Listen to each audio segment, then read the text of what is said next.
अस्सलामुअलैकुम। मोहम्मद अज़हर सिद्दीक अपने programme maths views के साथ हाजिर खिदमत है। इतवार का दिन है, छुट्टी होती है और 13 मार्च 2022 है। जिस तेज़ी से कुछ चीज़ें आगे बढ़ रही हैं तो आप तक असल हालात और वाक़यात बताना बहुत ज़रूरी है। आज का प्रोग्राम मैं वक्त से पहले बता दूँ, थोड़ा सा लंबा होगा। कुछ चीज़ें पहले की पेंडिंग पड़ी हैं और उस पर भी गुफ्तगू करनी है ताकि आप लोगों को समझ आ सके आसानी के साथ। पहले तो बता दूं कि स्पीकर के अगेंस्ट तहरीकी अदम अदमाद लाने का सोच रहे हैं और शायद आने वाले हफ्ते में, लेकिन ये सब एक ड्रामा किया जा रहा है। स्पीकर के अगेंस्ट तहरीकी अदम अदमाद लाने के लिए जो तरीक़ाकार है वो आप लोगों को मैं सारा समझाऊंगा, ठीक है ना जी, ताकि आप लोगों को समझ आ सके। कोई मुश्किल काम नहीं है, मैं बैकग्राउंड पे सारी चीज़ें चलाऊंगा आपके सामने। रेलेवेंट आर्टिकल जो है ना इनके 53, 54 और 55 ये आपको समझने हैं। 53 आर्टिकल जो है वो स्पीकर और डिप्टी स्पीकर नेशनल असेंबली की बात करता है।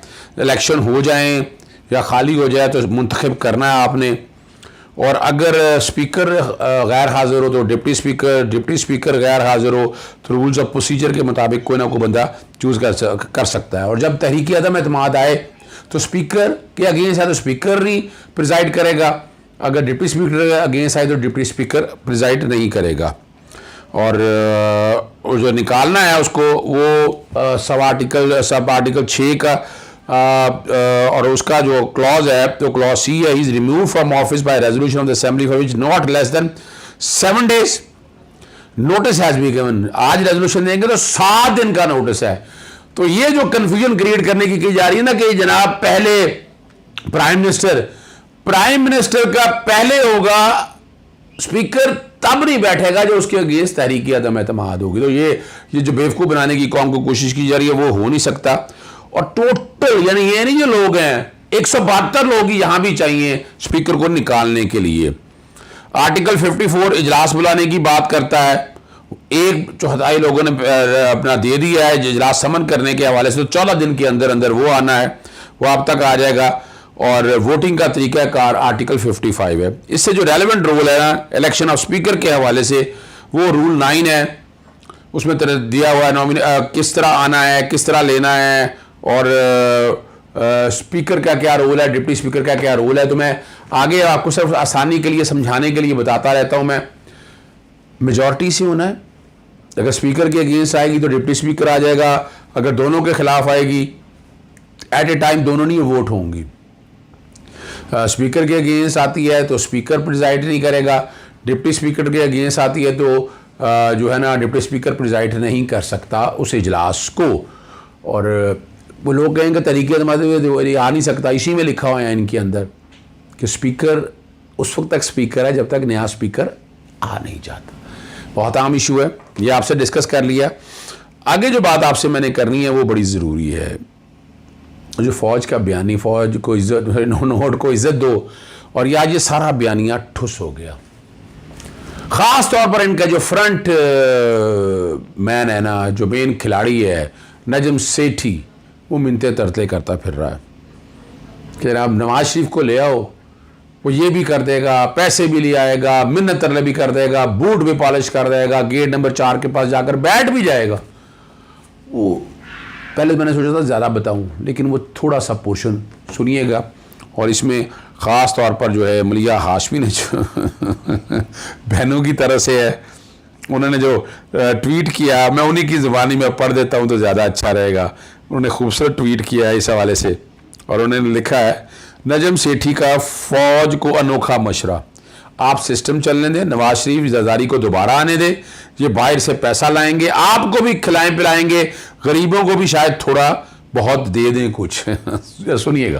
तो अब बात ये है कि अब छोड़ दें इस चीज को, allow the system to work. ये सियासतदान जो है ये बड़े तेज होते हैं, ये सब दुनिया को मना लेंगे, पैसे वैसे भी ले आएंगे, सब कुछ कर देंगे, आपको भी खिलाए पिलाएंगे और कुछ गरीबों के लिए भी शायद कुछ कर दें ये। मगर आप ये जो करते हैं ना कि सारा कुछ ही हमने कंट्रोल करना है। आपने सुन लिया, ये है औकात। लफ्ज़ माजरत के साथ में क्या पाकिस्तान के साथ सिंसियरिटी है, कुछ चिड़िया है, पता नहीं क्या क्या बेवकूफ़ बनाते हैं। और जिन लोगों से इनके ताल्लुकात हैं मुझे बताने की ज़रूरत नहीं है। इंटरनेशनल इस्टेब्लिशमेंट इस वक्त हावी नहीं हो सकेगी मुल्क में, ये याद रखिएगा। आगे शेख रशीद साहब ने जो बयान दिया है वो काफ लीग को बुरा लगा है। बुरा नहीं लगना चाहिए, बात उन्होंने सच की है कि 10-12 सीटें लेकर आप पूरे सूबे की वजारत आला लेना चाहते हैं, यानी उसको सीरियस नहीं लेते, वो बात सच बता रहे हैं। आपके साथ एडजस्टमेंट हो जाए, डिसीजन हो जाए, वो एक अलग इशू है, लेकिन राइट तो पाकिस्तान तहरीक इंसाफ का है। वो अलग बात है कि आप पार्टीज़म कर दें, आप पाकिस्तान तहरीक इंसाफ में आ जाएं, तो फिर तो आप तहरीक इंसाफ की तरफ से आएंगे ना वज़ारत आला के उम्मीदवार। एडमिनिस्ट्रेटर के तौर पर जो उनका नाम तजवीज़ आता है मैं उसको सपोर्ट करता हूँ, लेकिन अलीम खान भी अभी गेम से आउट नहीं हुआ है। अलीम खान भरपूर तरीके से आएंगे और वो सियासत की चालें जो वो भी चलते हैं अच्छी चलेंगे, मेरा ख्याल है कोई दिक्कत नहीं होगी इस हवाले से, और वो बेहतर तरीके से अपनी चीज़ों को आगे लेकर आएंगे। साथ साथ जो देखें ना, शाह महमूद कुरैशी को भी तरफ तनकीद बनाया जा रहा है। उन्होंने बात गलत क्या की है?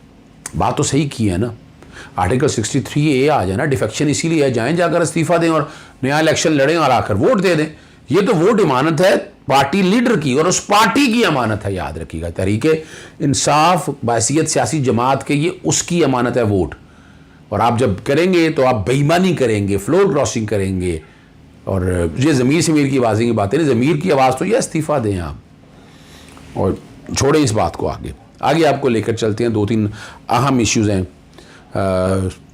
चाहे तनवीर के हवाले से बात करनी है, बैकग्राउंड पे कुछ चीज़ें आपसे जो रेलेवेंट है वो भी मैं चलाऊँगा। ये बड़ा एक अहम इशू है शहबाज शरीफ के हवाले से। कल मैं नहीं बता सका आपको, आप लोगों की तरफ से क्वेरीज आई तो बताना पड़ गया। मनी लैंडिंग केस में ना ऑर्डर जारी कर दिया, फ़र्द जुर्म 25 मार्च को मुकर्रर कर दी है, और FIA की शहबाज शरीफ के खिलाफ तौहीन अदालत की दरख्वास्त पर वकला को दलाइल के लिए भी तलब कर लिया है। शरीक मुलजिम उस्मान अहमद की दरख्वास्त पर वकला को आइंदा दलाइल के लिए पाबंद कर दिया, और जो मुलजिम उस्मान आइंदा समाज अपने वकील की हाज़िरी यकीनी बनाए। FIA 3 रोज़ में बैंक मुलाजमी के बयान की कापी अदालती स्टाफ के पास जमा कराएं ताकि फ़र्द जुर्म के आगे जो अगला प्रोसेस है वो हो सके। एक और अहम इशू था, ये जो है ना जी, सेशन कोर्ट लाहौर के हवाले से है। वज़ीर आज़म की जानिब से आसफ़ ज़रदारी को बंदूक की नोक पर रखने के बयान पर मामला। सेशन कोर्ट वज़ीर आज़म पाकिस्तान के खिलाफ इंदराज मुकदमा की दरख्वास्त पर समाअत है।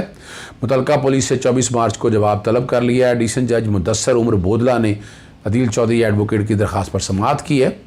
वो जान से मारने की धमकी दी है। यहाँ जो कोई भी है वो आसफ़ ज़रदारी साहब को खुद आना पड़ेगा, आप कोई नहीं है कि जो आप आकर ये बात करें। बहरहाल आप कह सकते हैं, लेकिन ये जो मामला है ना, ये मामला आसफ़ ज़रदारी से खुद आना पड़ेगा। आप इफेक्टेड आदमी है नहीं, अगर है उनको तो वो खुद आ जाएँ। चौधरी तनवीर सारे मामले में बड़ा अहम इशू आपके साथ, उनका नाम ECL में है, और ये वो लोग हैं चौधरी तनवीर, अकील और ये वो पिंडी के अंदर जिन्होंने अरबों रुपए की ज़मीन पर कब्ज़ा किया हुआ है, और इसमें अदालती कमीशन बनना चाहिए। एंटी करप्शन ने इनको फ़ायदा दिया, याद रखिएगा। एंटी करप्शन ने, अब मैं नाम फिर लूँगा, फिर कहेंगे शहजाद अकबर का नाम ले, शहजाद अकबर का काम था इस सारे मामले में देखना। पर्चा देखिएगा किस डेट का दर्ज हुआ है, और उसके बावजूद भी नहीं, बाकायदा इश्तिहार डिक्लेयर हुए हैं यहाँ इस केस के अंदर, और इनका नाम ECL में ना डाला होता तो ये मुल्क से बाहर, यानी इन्होंने पूरी प्लानिंग की, पहले पिंडी से निकल के कराची गए और कराची से भागने की कोशिश की। नाम वॉच लिस्ट में तो नहीं है, लेकिन नाम वॉच लिस्ट में था। वो सारी तफसीलात में आपके सामने, बैकग्राउंड पे ऑर्डर भी चल रहा है, वो सारी चीज़ें मौजूद हैं। इनको बचाने के लिए निहाल हाशमी निकल आया। आप देखें ना, ये एक दूसरे माफिया को बचाने के लिए क्या थे, ठीक है ना जी। और अब थाने पहुँच गए, वहाँ पर गिरफ्तारी के मामले के हवाले से वहाँ चौके पकड़ा है, और वो ट्रांजिट रिमांड के ऊपर ना वो लेके आएंगे पिंडी में, चूँकि एंटी करप्शन पंजाब का है मामला है, तो उनका इख्तियार है कोई नहीं है। और यहाँ अब आगे एक केस और ज़रूर आपको मैंने बताना था, सुप्रीम कोर्ट में, चले मैं जिक्र कर देता हूँ, अच्छा है जो कि रह गया था, थोड़ा तसज्जुल हट गया है, मैं माजरत चाहता हूँ। सिंध में बल्दियाती, अच्छा इस केस के हवाले से जो है ना आपको समझना ज़रूरी है। बल्दियाती इख्तियारात का तफसीली फ़ैसला जारी कर दिया है। 58 सफ़हात पर मुश्तमिल फ़ैसला साबिक़ चीफ जस्टिस गुलजार अहमद ने जारी किया है। उन्होंने यानी बुनियाद अपलोड का लफ्ज़ इस्तेमाल किया है तो ज़्यादा अच्छा है।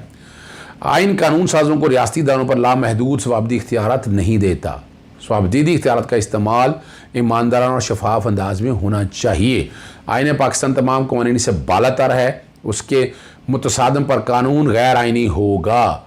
आइन में दिए गए हकूक़ के किसी कानून के ज़रिए ख़त्म नहीं किया जा सकता। बुनियादी इंसानी हकूक़ की खिलाफ वर्जी पर मबनी तमाम इक़दाम गैर कानूनी होगा। ये बात सही है फंडामेंटल राइट्स के कॉन्टेक्स्ट में। गुड गवर्नेंस के लिए मुकामी हुकूमतों का खुद मुख्तार होना बुनियादी जुज़ है। दुनिया में किसी मुल्क में हुकूमत आला इंतज़ामी इदारों से ज़्यादा बाख्तियार नहीं। बाख्तियार बल्दियाती हुकूमत मुआशी तरक्की में अहम किरदार अदा करता है। जमहूरियत में मकामी हुकूमत का किरदार कलीदी नोयत का होना चाहिए। मकामी हुकूमत तालीम, सेहत और अमन की तमाम चीज़ों की जिम्मेदारी हैं। ये जब हम बात करते हैं ना डेवोल्यूशन के हवाले से, ये वो बात है। मकामी हुकूमत के लिए अवाम की बराह रास्त मुंतखब असम्बली का होना ज़रूरी है। मकामी हुकूमत पर इंतज़ामी कंट्रोल रखना शहरियों के हकूक़ की खुली तौहीन है।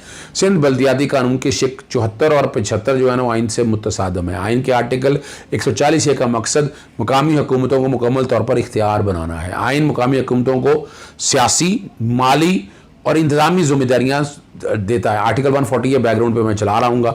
आइन के आर्टिकल 140 पर अमल दरामद में अगर कोई भी गुंजाइश नहीं है, अमल में कोई गुंजाइश नहीं है, सिंध हुकूमत तमाम कवानीन को आर्टिकल 140A के मुताबिक बनाए। आइन के तहत हर सूबा बल्दियाती हुकूमतों के क़याम का पाबंद है। कानून में सिंध हुकूमत के पास बल्दियाती इदारों का कंट्रोल संभालने के इख्तियारात थे। मुमकिन था सूबाई हुकूमत एक के बाद तमाम इदारों को कंट्रोल संभाल ले। ये अब आपके सामने है। अब आखिरी बात की तरफ चलता हूँ। वो आज 14 तारीख है, इस्लामाबाद हाई कोर्ट में कमल शाहज़ब का केस है। कमल शाहज़ब के साथ बहुत ज़्यादती हुई।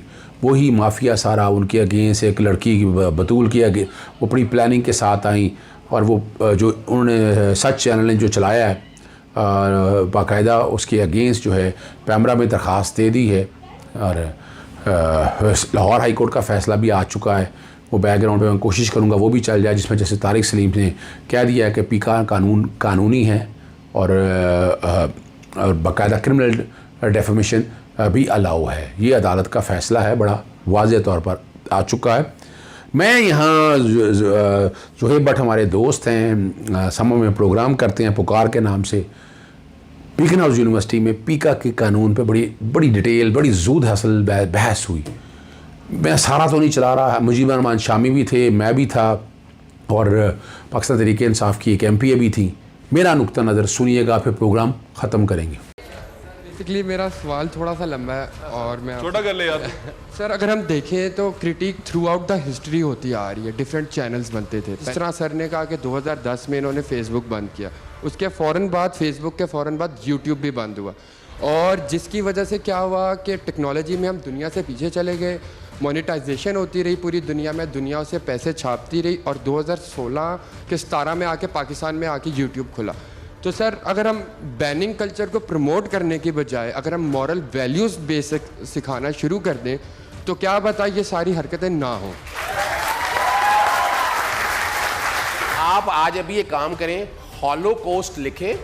मैं देख लेता हूं कि फेसबुक पे आप लिख सकते हैं कि नहीं लिख सकते। जरा समझिएगा बात बेटा, जो समझने वाली बात है।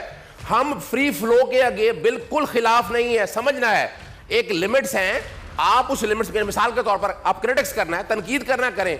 मुझे आके कहेंगे कि अजहर जानी है, शराबी है, क्या ये इल्जाम लगाने की इजाजत होनी चाहिए? समझना ये है। मुझे कहेंगे, आप ये कहेंगे अजहर ने ये बात गलत की है, I am ready to face it, लेकिन आप कुछ इस तरह के इल्जामात जो आपको इजाजत नहीं देता, हम में से कोई भी खिलाफ नहीं है, कोई भी खिलाफ नहीं है। आप आए, क्रिटिक्स करें, बात करें, फेस करेंगे। अदर भाई सवाल किससे पूछना चाहते हैं? ज़ैनब उमैर साहब बस जी। कि क्या आप लोगों के पास इतना वक्त है कि आप लोग जो है वो इस तरह की छोटी छोटी चीज़ों पे अपना वक्त ज़ाया करें? मुल्क के इतने बड़े मामला चल रहे हैं, इकोनॉमिक इशूज़ हैं, आपके फॉरेन फ्रंट पे देख लें, आपके पास बेतहाशा मामला है। आप लोगों के पास क्या इतना वक्त है फारिग कि आप इन चीज़ों को, छोटी छोटी चीज़ों को आप जो है वो डिफेंड करने बैठ जाएं? क्या सवाल की एप्लीकेशंस पे आप अगर बात करें तो मैं समझता हूं वो, मैं ड्रैकोनियन का लफ्ज़ तो शायद ना इस्तेमाल कर लें प्लीज। यानी इसके रेपरिकशंस वो नहीं है, लेकिन जो ख़ास तौर पर जो एक इशू जो आपने छेड़ा है, मैं उसे इत्तफाक करता हूँ कि बगैर वारंट जो है वो गिरफ्तारी नहीं होनी चाहिए। बिल्कुल ठीक। उसकी एक रीज़न है, एक सिविल लायबिलिटी है और एक क्रिमिनल लायबिलिटी है। बिल्कुल ठीक है। जो आम लफ्ज़ों में आप ताज़ीरात पाकिस्तान कहते हैं, 499 और 500 देख लें, ऑलरेडी 1860 के लेकिन कानून खान में- साहब को उस पर यकीन नहीं है, वो कहते हैं वो चलता चलता नहीं है, नहीं, ठीक चीज नहीं है वो। मैं उसकी एक वजह बता दूं, चूंकि मेरा सब्जेक्ट है हेट स्पीच, जी और अब मुझे शायद थोड़ी बहुत गालियां भी आप लोगों से सुननी पड़े सामने वालों दिल से। में, दिल में देंगे, नहीं मुंह पे नहीं करेंगे। लेट बी वेरी फेयर, दिल में, लेट बी वेरी दिल में रखना भाई। चले, मैं वो शख्स हूं जिसने 2010 में फेसबुक 10 दिन के लिए ब्लॉक करवाई थी। माशाल्लाह। अब उसकी रीजन जरा Very सुन nice. लीजिएगा, रीजन सुन लीजिएगा। What was the reason? वो है डिसेंसी, मॉरलिटी, पब्लिक ऑर्डर और कंटेम्प्ट ऑफ कोर्ट। मैं आपकी बात समझ गया हूं, मैं चाहता हूं कि हाउस को ओपन करें। बट सर मौलाना, एक बात मैं अर्ज करूं। जी जी फवाद चौधरी साहब की मैं लेटेस्ट गुफ्तगू सुन रहा था, उन्होंने कहा कि हम इसमें तरामीम तजवीज़ करें, हम सुनने के लिए तैयार हैं। इसका मतलब ये है कि ये जो इस वक्त तरमीमें की गई हैं उस पर कंसेंसस है कि ये तरमीमें गलत हैं, नामुनासिब हैं और आमराना हैं। बिल्कुल ठीक कहा। तो पहला सवाल, एक सवाल ले लूं। मैं चाहूंगा फिर सवाल आप जी, ओपन अदर कर दें। जी, अदर। पीका लॉ जो है ना, 36,000 कंप्लेंट है, उसमें से सिर्फ 4 कंप्लेंट हैं जो सहाफियों के अगेंस्ट हैं। कंप्लेंट आप सुनते सुन नहीं हैं लीजिएगा नेचर क्या है, नेचर क्या कंप्लेंट है। सुनते नहीं है ना आप। बहनें बेटियां यहाँ सारी बैठी हुई हैं, किसी की शादी किसी जगह की, जो हमारा उसका फियांसे था उसने तस्वीरें लगाई, तस्वीरें लगा के सोशल मीडिया पे वायरल कर दी, शादी भी टूटी, वो खानदान भी खराब हुआ। अल्टीमेटली यहाँ पर जो मेन बात आपको समझनी है वो फेक न्यूज है और वो मिसयूज है। राइट टू इन्फॉर्मेशन पे कोई मैं पीछे इसमें नहीं ऐड कर देता हटेगा। हूं। ले ले, हम सवाल ले लें। समझने के लिए जुमला, मैंने इसमें थोड़ी सी बात करनी असल में है। आप फिर बाद में एडिट करना पड़ेगा आपको। लेकिन बिना देखिए, वो बेशक कर लें, थोड़ी सी बात इलेक्ट्रॉनिक मीडिया जो है उसको रेगुलेट करने के लिए पैमरा मौजूद है, जी ठीक है। कोड ऑफ एथिक्स मौजूद है। वो सर FIA भी तो अब मौजूद हो गई है ना नहीं, उसके लिए। प्रिंट मीडिया जो है, सारे मौजूद हैं, बस हम मौजूद नहीं है। मैं प्रिंट मीडिया रेगुलेट होता है एक ऑर्डिनेंस के जरिए से अलग से। ठीक है, ये जो सोशल मीडिया है, फिर इनफ। मैं सवाल ले लूं। अगर आप सिर्फ सोशल मीडिया को अलग से डील करें। जी पूछें। अस्सलामुअलैकुम जी, मेरा सवाल आपसे है साहब कि आपने अभी एक तो FIA के बारे में बात की, आपने कहा कि जी पुलिस भी है, तो हमारी पुलिस उस टाइम पे कहाँ थी जब सियालकोट वाला इंसिडेंट हुआ? वो पुलिस को फ़ोन करते थे, वहाँ पुलिस नहीं आई। दूसरा सवाल कि अदालतों पे आपने बात की, इतने ज़्यादा केसेस पड़े हुए, इतना कुछ है, लेकिन हमारी अदालतें उस पर काम नहीं कर रही। तो उस इस दिन बेग चीज़ चुक दोनों गया चीज़ों बहुत रेलेवेंट सवाल है, सच सुनना है ना। हाँ पुलिस के जितने पर्चे दर्ज होते हैं सिर्फ 8 लोगों को सजाएं मिलती हैं। किसको? सच सुन लें, 8 लोगों को 8% कन्विक्शन सर रेट उसमें है। भी फोन करवाना पड़ता है DIG साहब हाँ का। बिल्कुल, मैं इत्तेफाक करता हूँ। पाया ना, FIA भी, बंदा आ रहा है FIA तो- भी। अब देखें ना, मिसाल के तौर पर यहाँ काम अच्छा है, पता 2 इदारे करते हैं और वो बेचारा भुगत रहा है, उसका नाम नैब है। 68% कन्विक्शन रेट है और वो 66 सियासतदानों ने सत्यानाश किया हुआ है इस निजाम का। और ANF देख लें, anti narcotic force, 68% conviction rate है। ये पुलिस वाला निजाम आप पर देखें, हम ये नहीं कह सकते कि पुलिस ठीक नहीं काम कर रही, पर्चा दर्ज नहीं होगा। पर्चा दर्ज होगा, आगे देखेंगे। चलें शामी साहब की सुन। ये कोई भी मसला पीका से हल नहीं होगा। बिल्कुल ठीक है। आपको जुडिशियल रिफॉर्म्स करनी पड़ेंगी, आपको लॉ रिफॉर्म्स करनी पड़ेंगी। कहती है कि मैंने लाजमी झूठ बोलना है। वो कौन सा लॉ है जो कहता है कि मैंने रुक के किसी दूसरे को, फिर तो कानून जो वैसे ही मैंने- खत्म कर नहीं, दें। देखें, मैं कानून की बात, सिर्फ जगह जगह मुफ्ती खड़े कर दें, नहीं, वो नहीं। तकरीरें करें, फतवे दें। कि ये जो कुछ हो रहा है ये 70 सालों से हो रहा है। या तो हम कहें ना, नहीं होना चाहिए। ये देखिए जो बात समझने वाली है, इसका मतलब है होते ये रहना नहीं- चाहिए। नहीं होना जो चाहिए, असल बात नहीं आप होना लोगों ने चाहिए। समझनी है ना कि जिस दिन इस मुल्क में स्टेट्समैन आ जाएगा ना, स्टेट्समैन और हुकूमत में फर्क डालेगा ना सर, कि अजहर सिद्दीक स्टेट के साथ जिस दिन खड़ा होगा अच्छा। ये निजाम ठीक हो जाएगा। फाइनल हम होगा। हुकूमतों के साथ खड़े होते हैं, स्टेट के साथ खड़े नहीं होते जो हैं। आप टीका के बारे में बार बार एक बात कर रहे हैं सहाफत के ऊपर, मैं आपका अगर टाइम कम है, मैं जी, जी। आखिर में 2 जुमले सिर्फ कह जी, देना कह चाहती दें। हूँ। और ये जो कह रहे हैं कि ऐसे नहीं चलेगा, तो चाहे वो सहाफत हो चाहे वो कुछ और हो, आप याद रखें कि फ्रीडम ऑफ एक्सप्रेशन एक अलग चीज़ है और मदर पिदर आज़ाद होना एक अलग चीज़ है। आपको हर चीज़ के अंदर लिमिटेशंस का जो जायज़ा वो लेना चाहिए और उन लिमिटेशंस को ना क्रॉस करने देना चाहिए, ना क्रॉस करनी चाहिए। तो ये मेरा यकीनन इसके ऊपर फाइनल वर्ड है। और पीका आप लोग जाके ज़रूर पढ़ें, that is not only relevant to the सहाफत, ये आप सब लोगों की मदद के लिए और आप सब लोगों की जो है रिलीफ दिलवाने के लिए दिया गया है, तो इसको आप ज़रूर पढ़ें। देखिए, आप इसको पढ़ लें और इसको जो ये जो ऑर्डिनरी कवानीन हैं, नैब के कवानीन कितने मिसयूज हुए हैं, अदालतों के फैसले पढ़ लें। एक अखबार का चीफ एडिटर 8 महीने जेल में रहा है किसी जुर्म के बगैर इस मुल्क में, इनके दौरे इख्तिदार में। फैसला पढ़ लें आप हाई कोर्ट का। तो बात यह है कि आप हमारे साथ बैठें, जो मसला है उसको डिस्कस करें, उसकी रेमेडी जो है वो उसको तलाश करें। इस तरह से यकतरफा मामला नहीं चल सकता। बिल्कुल ठीक है सर, हमारा वक्त खत्म हो गया, हमारा वक्त खत्म हो गया। ये जो शामी साहब ने एक बात कही है ना, इसमें बिल्कुल डिस्कशन होनी चाहिए, आपस में डिस्कशन करें और बैठें। बिल्कुल मैं इत्तेफाक करता हूं इस बात। यहाँ पर सिचुएशन ये है कि मीठा मीठा हप हप, कड़वा कड़वा थू थू। जो बात अच्छी लगे वो अच्छी है, जो मेरे खिलाफ बोले वो बुरा है, जो मेरे हक में बोले वो सबसे अच्छा है, उसके तमाम गुनाह माफ हैं। जो मेरे हक में बोल रहा है, जो मेरे खिलाफ बोल रहा है, उसने कहीं बचपन में भी कुछ गलती से कुछ किया है, पकड़ के तुन दो। ये तमाम वही बातें हैं जो छोटे छोटे बच्चे गलियों में खेलते हुए करते थे ना, कि मेरा बैट है, मेरा बॉल है, जाओ किसी नहीं खेलना आगा। तो ये सिचुएशन चलती जा रही है। ये बचगाना रवैये जो पैदा होते जा रहे हैं हम बड़ों में, हमें ये दूर करने पड़ेंगे, बड़ा होना पड़ेगा अगर हम चाहते हैं कि मुल्क। जी, आपने मेरा नुक्ता नजर, यानी मैंने सख्त सवालों के जवाब भी दिए और यही मेरा कहना है। तो मत क्या, जो बातें मैंने यहां की थी ये पुराना प्रोग्राम है और मैंने सिंध इस्लामाबाद हाईकोर्ट से जस्टिस हसन मिल्ला के सामने यही बातें की थी। यानी मैंने कोई मैं तो आइन और कानून को और दीन को डिफेंड करने के लिए उनके साथ। अगर दीन किसी को नहीं पता, अगर आइन किसी को नहीं पता, लाजमी तो नहीं है कि जज को भी सारा आइन आता हो, अच्छी तरह से आता हो। हमारा काम है उनकी मुआवनत करना, उन्हें समझाना। इजाजत चाहूंगा। अस्सलाम वालेकुम, अल्लाह हाफिज़, पाकिस्तान जिंदाबाद।